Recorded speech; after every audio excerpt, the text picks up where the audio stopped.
Mr Hipkins, Chris Hipkins. Thank you very much, Mr Chairman. Mr Chairman, what a load of puffery and nonsense from Heather Roy, who has demonstrated once again that she has absolutely no idea about what students' associations actually do and how they actually operate. And in fact, a lot of the assertions she made in her speech are just blatantly untrue.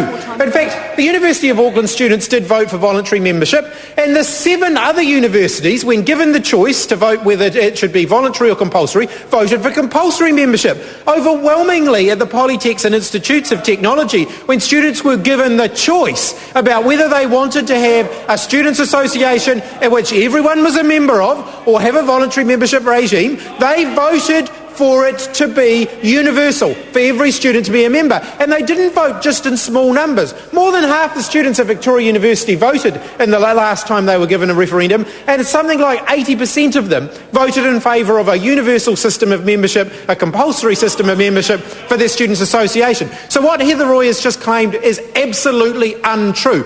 And if the ACT Party actually did believe in democratic process, then they wouldn't be afraid of getting out there and campaigning for voluntary membership, but they are afraid to campaign for voluntary membership. They're afraid to give students that choice because they know that they would lose. They know that if the students were given a choice that they would lose because that's what's happened in the past. And in fact, Waikato, where the ACT Party got organised and they did campaign and they did win a referendum to make the association's membership voluntary, they did do that. It was a disaster, and the students voted to put it back the other way because it simply didn't work. So in fact, if democracy is allowed to serve as it should, then the ACT Party know that they would lose. So, and what do they do if they lose democratically? Oh, well, they just legislate over the top of that. They'll have somebody legislating over the top of that, which is what they're doing. Now, come back to the point that I made about Heather Roy having no idea about how students' associations operate. And I want to talk about that in light of one of the amendments put forward by Grant Robertson, which would require institutions to provide the associations with names, addresses and contact information of students enrolled at the institutions. Now, in the instance where an association moves, as all of them will if this bill is passed, from a universal system of membership in which all students are members to one in which it is voluntary, the association may wish to communicate with those members who have previously been members and invite them to join. That's something that I'm sure the opposition, the government, would be in favour of. They claim that the association should be allowed to sell itself to its current members, but in fact they're going to deny them getting the contact details for their current membership because the institutions hold that information.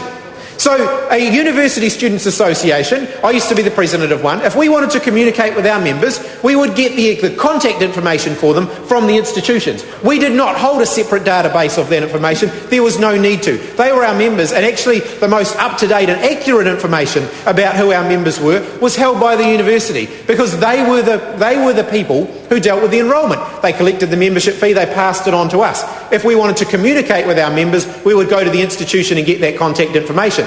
If the National ACT government vote against this amendment put forward by Grant Robertson, students' associations will be prohibited from communicating with their existing members and trying to recruit them to retain them as members. So in fact it's loading the dice against the students' associations, even keeping their existing membership or going to their existing members and giving them the opportunity to stay members.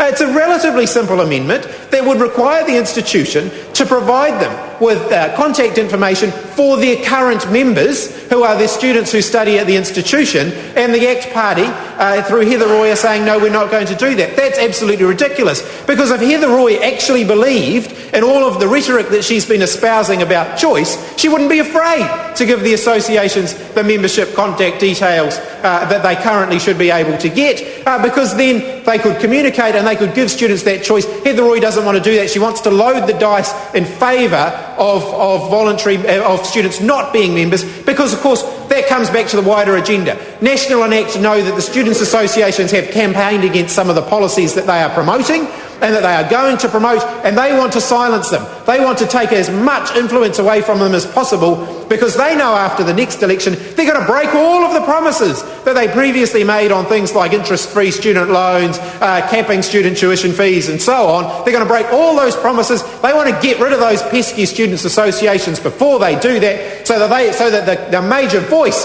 who would be arguing against that is taken away. Grant Robertson. Thank you very much, Mr. Chair.